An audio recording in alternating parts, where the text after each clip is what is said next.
Hey everybody, my name is Tasi Alabastro. I'm an actor, artist in the San Jose Bay Area, and I am releasing this video in response to the wonderful questions that were asked on my Patreon page.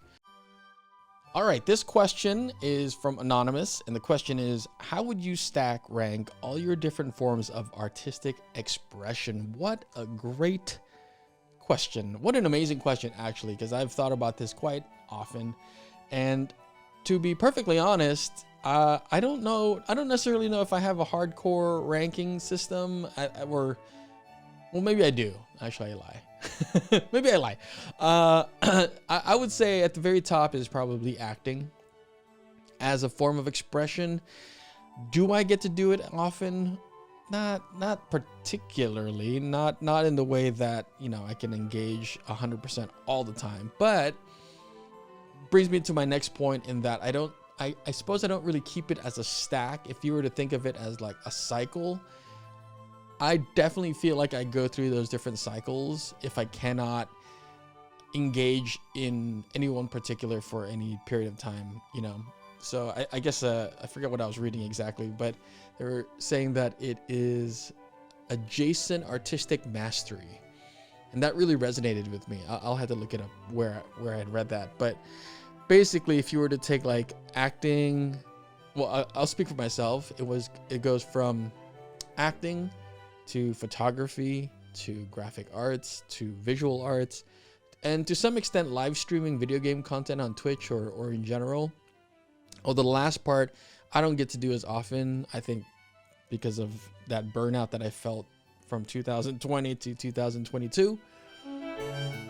That all being said, acting feels like it's at the top, but right now, because I'm not in a show, all I can kind of really engage in for myself currently is auditioning, which is part of it, right? It's part of the business, part of the skill set.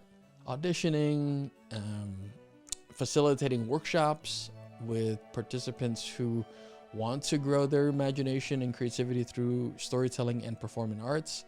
So that's great. But what I find when I have these long gaps or kind of this unknown where I'm not necessarily booked for anything, I find that one of the things I gravitate towards immediately would either be photography or drawing. I definitely go through spurts where I'm drawing a lot, and I will say drawing was there for me from the very beginning. And fun fact, when people ask me, oh, what did you want to be when you were a kid? I usually only had 3 answers for that when I really thought about it. And it's acting, or I want to be an actor, chef, and a private detective. I'm not sure. Maybe I grew up in an era where there were a lot of hard-boiled detectives, and I was like, I don't want to be that hard-boiled, but I want to solve cases. But the thing that I often forget is at the earliest age that I can remember wanting to be anything, it was a cartoonist. And it might have been because as a kid, I would always be exposed to the daily comics, the Sunday comics, right? Like Peanuts and Calvin and Hobbes. Those were some favorites. And I remember, weirdly enough, my parents' door had this poster of Daria? Is it Daria? I don't know. One of those characters that feel like that kind of dry 90s humor. And while I never read anything, I think every time I would leave the house, I would always see this poster, and it was a cartoon. So I think that alone planted that seed of like, oh, that's a form of art that's really engaging me. And then shortly after those Sunday comics, I started getting into comic books and like Spider-Man, which is my favorite superhero. So I think naturally I kind of gravitated towards that. And then photography comes in and out of my life as something that I really enjoy. And, I think what I'll say before I kind of end this question is that each one of these artistic expressions saved me at a given time in my life. And so I always kind of return to it as a way to kind of nourish myself. So photography, I kind of really gravitated towards, because at that time of my life, the 2006, 2007, I felt really lonely, and I had a friend who had a camera and she lent it to me, and I think I got out into the public and started doing street photography. That really, while I wasn't interacting with anyone necessarily, I think being in, I was like public solitude, which felt perfectly fine to me. I felt great engaging in an art form while being around people, and I think that still sticks with me, and that feels very fulfilling and nourishing, which I guess makes me wonder, like, oh, I wonder how I would have done in a what's the French word, atelier, well, basically like a, you know, an artist room, which I guess explains why I love going to rehearsal at times. You know, I just love seeing other people make art right in front of me, and I get to contribute. So when we're talking about like different artistic forms, expressions, and like how I would stack that, you know, it's cyclical. It's like a wheel. So at any given moment, one could be higher than the other, but certainly I find ways to like incorporate each one into each other. So thank you for that question. It's great. All right, this question is from Lauren Doyle. Hi, Lauren. It's a wonderful question. How do you balance creativity, productivity, and personal wellness? Wow. I mean, thank you, first and foremost. That's a great question. And I think that's one that I'm always trying to find new answers to. Now in my 40s, I will say the most important way that I've been able to kind of navigate that to the best of my ability is to be easy on myself. I laugh, but it's like, when I mean be easy on myself, I don't mean like, you know, I don't get upset at myself. I try not to be upset if I can't achieve a certain thing, or I do my best not to compare myself to others. I do my very best not to feel guilty if I can't make it to an event, or if I'm just at my desk and I'm not able to create something for myself, or draw, or memorize a line. I don't beat myself. I try my hardest not to beat myself up, and most times I don't, which is actually really nice. I think in my late 20s I did, which then resulted in me feeling guilty, which then I think then I associated not being productive as a negative thing. So my mid 30s to my 40s was a lot of work trying to kind of reframe that for myself. And so, you know, these days, if the weather's bad and I got to travel real far and it's just not like, and I've started to feel kind of anxious about it. Like I try not to beat myself up when I decide for myself that, you know what, I'm not going to put myself in that situation. I'm just going to kick back and not feel guilty. So it's really hard. And I guess there's no, like, what I do to reinforce that for myself is I acknowledge that I'm doing that. I'm not making it a passive choice to just like not do this, or, you know, not engage in a certain thing. I talk with myself, basically. I write something down. Which I guess moves to my next point about like, how do I balance all of it? I write a lot of scribbles. I have a catch. Where is it? It's literally in front of me. I have basically a commonplace book is what it would be called, but I just call it a catch-all. And so I jot notes down, you know, and I think a lot of people may do that. I don't know. Actually, that's a great question to you out there watching. How do you balance creativity, productivity, and personal wellness? This is a great question because I think everyone has a different way to achieve the fullest to that. And for me, you know, creativity, I don't necessarily chase it. I just make sure that I'm keeping a healthy balance of consuming things and also giving what I feel is a good enough output. You know, personal wellness is challenging in that there are just some days where suddenly and this is kind of new to me now in my 40s, where some days I just feel incredibly anxious, and one of the first things I do is just acknowledge it out loud. I just say, I'm feeling really anxious right now, and I don't know why. And, I'll confide this with Sam, and I'll say, I'm feeling really anxious. I don't know why. And she's very patient. And she says, okay, is there anything I can do to help with it? And for me, oftentimes I just say, no, I think I just need a little time with myself. And that's, for me, I take that as an opportunity to, like, either I'll make something, I'll doodle something, I'll go for a walk. Like, I try to find ways to engage myself physically. Whatever that is. It could be a small thing like doodling, or it could be a big thing where I take a long walk, depending on what the day looks like. And that oftentimes helps me. And if not, then I hopefully I kind of just think to myself, I'm going to go to bed. I'm going to go to bed, and tomorrow when I wake up, I'm going to reframe my mind and see where how I can handle some of these things coming my way. I hope that helps. A lot of it seems to stem from me doing something physically, as far as like keeping balance of my creativity, my productivity, and my personal wellness. And it's saying, I'm okay with what I did today.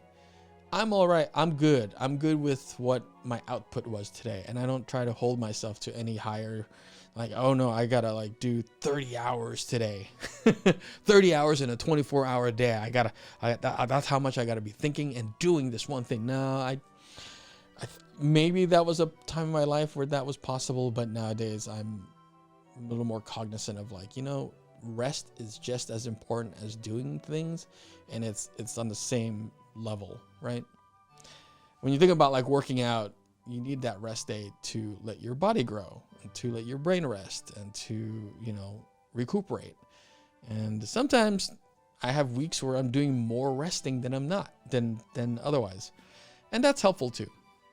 Anyway, I hope that helps. And for anyone out there watching this, I'd love to hear your thoughts on this same question, because I think it's a great question, and everyone can stand to learn something new by reading or observing others in the process of doing it.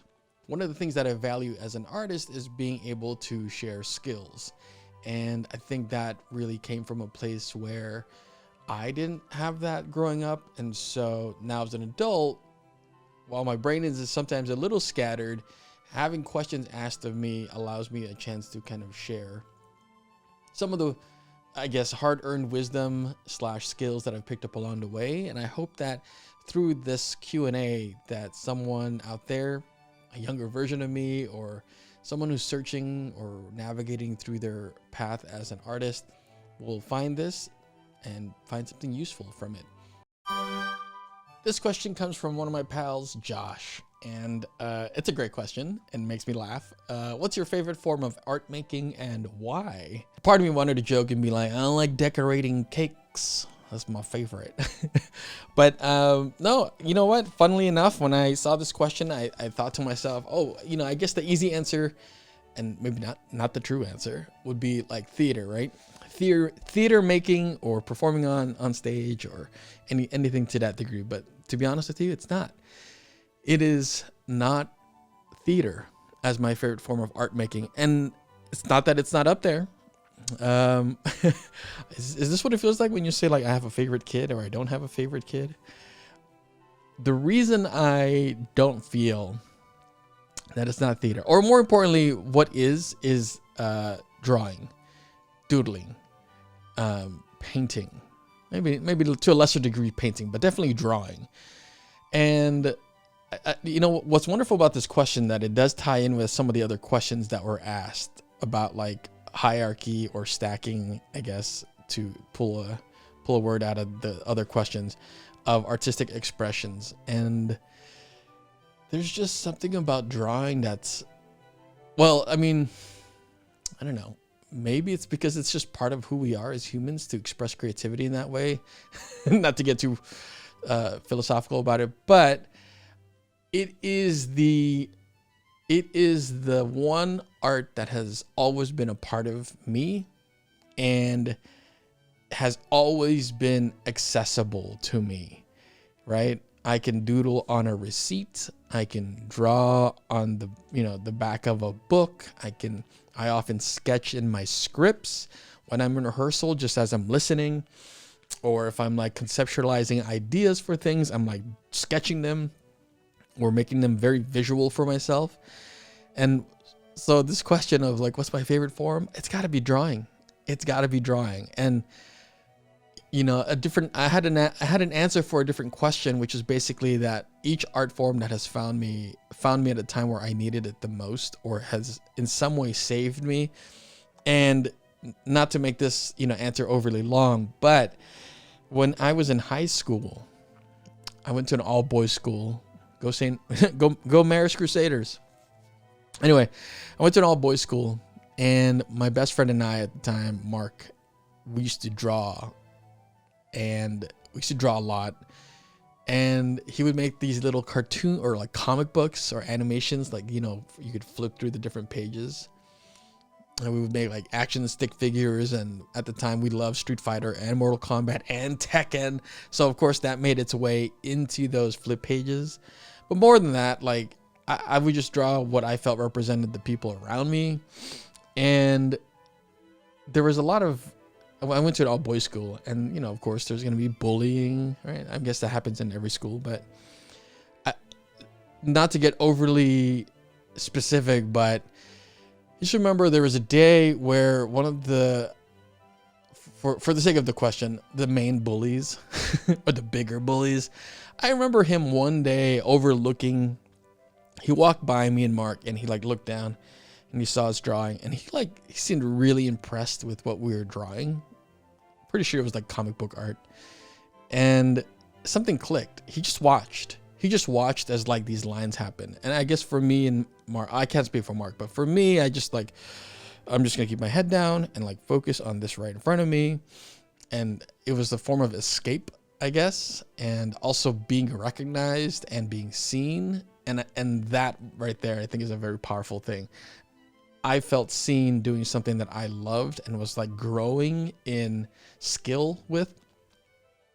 Anyway, shortly after that situation, I think this is that weird thing of like, did I give him what I drew? I can't remember, but let's say maybe I did. We'll make this story more interesting. Maybe I gave him this thing, right? Regardless of what happened, I just remember there was a shift in like how some of the other, I guess, school bullies perceived me, almost like I had a shield. Do you know what I mean? Like, it's not that they didn't want to mess with me, but they just understood like, oh, he's got his thing, and we like his thing. So like, let's not do anything about this kid. So that must have been my sophomore year of high school. But I think after that, I was, not that I was untouchable. It was just that there was a separation of like how I was treated, in a way that I was like, oh, I'm good. Like, my arts literally saved me from like getting beat up, or getting, my book stolen, or getting my bag tossed around. So that's, I mean, what can I say? Drawing's up there. So to answer your question, Josh, and for anyone else who might be curious, it's got to be drawing. It's got to be drawing. All right, we round a corner with the very last question of this quarter, as submitted by those who are part of the Patreon membership. And this one comes from my good friend, Rachel Nin, who has served as not only just a good friend, but also a wonderful stage manager in the handful of shows I've been a part of. And this question is, do you have any artistic plans / goals you're especially excited about for 2024? Which is a great question to end this session with, because the answer is yes. I think every year I'm excited about some artistic adventure or endeavor or collaboration or something, right? I'm usually generally stoked about something. But because I also work primarily in theater, sometimes it's hard to look like months ahead and be like, yeah, I'm going to be doing this one thing, because I just don't. My booking rate is like not super high, and I haven't auditioned as much last year. That being said, I did write down a couple of things, more than a couple of things, because I didn't want to forget, and I'll just rattle them off. And if any of these kind of inspire me to talk a little bit more about it, I will. Signing with an agent. You know, by the time you're watching this, which is, you know, it's now March 31st, spoiler alert, I have 2 agencies that I have scheduled interviews with. One of them I had attended an open casting call, was invited back, and the other one was a referral, and then was subsequently invited to have an interview with, which I thought was really great because, I don't know, just very exciting. And I think last year I had mentally just kind of, or I wrote it down actually. I wrote it down that I was ready to engage in that form of my career. And sure enough, you know, like I think after I said that, I ended up booking a commercial. And you know, you could, maybe I'll put it here or here, but yeah, I booked this commercial, and thank you, Timothy Hulse, for inviting me to audition for it. And one of the really rad things about this particular audition was that it came kind of rapid fire. I got the call for the audition from Timothy. I like immediately put myself on tape, and I thought, what's the best way that I can demonstrate this storytelling through all the different things they kind of wanted to see that wasn't so staccato, right? So I kind of, thankfully, a lot of my theater background is in pantomiming and in like imaginary objects. So off I went. I did it, immediately got booked, felt really satisfied with my output in that situation, and was like, you know what? I think maybe this is a sign. Let me just say it's a sign, and like put myself on that path in some way. The next thing I'm excited about, of many, printing artwork. There's something to be said about when you print photos that's like in your hand, tangent. I've never actually gone and done like a high quality print of anything I've drawn or made pictures of outside of commissioned work for posters for shows that have nothing to do anything with outside of designing the poster. And those feel cool. When they come back and I feel the texture and the printing and the physicalness of it, I love it. Like I nerd out. I'm like, I made this. This is so cool. So that's one of the things I'm excited for coming up, is that now I am stockpiling a bunch of different art. I'm like absorbing different types of art, and like, what do I want to make that then gets made into like print? And you know, it's easy to say like, you just run it through a printer. Yes, but when you put it through like cardstock, and then you put it in a frame, and then you put it up, it's just amazing. Like I have all that artwork back there, but that's, you know, I don't know. That's painted. It's not really in focus, but those were painted on the back of Whole Food bags. If you can imagine how bougie. Finishing a sketchbook, which I did last year successfully. I finally finished one sketchbook, and you know what? If you're a visual artist and that's all you're doing, like that's totally, you're gonna finish sketchbooks. But I don't often do I don't know. I'm now in my life where I'm like, you know what? I'm going to finish a sketchbook. I'm going to stop wasting money and buying all these sketchbooks and like doing 2-page doodles and then calling it quits. Nope. I'm determined. And so here, look at this. I'm like, this is the sketchbook I'm currently on. Not spoiler alert, but that's the, some designs I was going to make for Patreon. But like, I'm just having a grand old time just creating characters and doing some comic book stuff that, I don't know, I guess had lived in my brain for so long that I'm like, fine, I got to put it on paper. The next thing is creating a dope show with some local artists. I had a meeting a couple weeks ago with some wonderful and established local artists, and we want to put together a show. It'll be their second time doing this show, so they're having me on board as their third collaborator. I'm excited to see where that goes.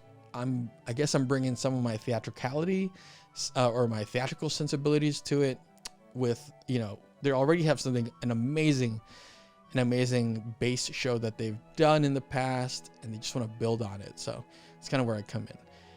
So it's looking like it's going to be happening this year, and I'm very excited for it to move forward and find, you know, I'm excited to see where I can contribute and be of service to this project. And hopefully then ends up in the community, which, you know, what more can you ask for?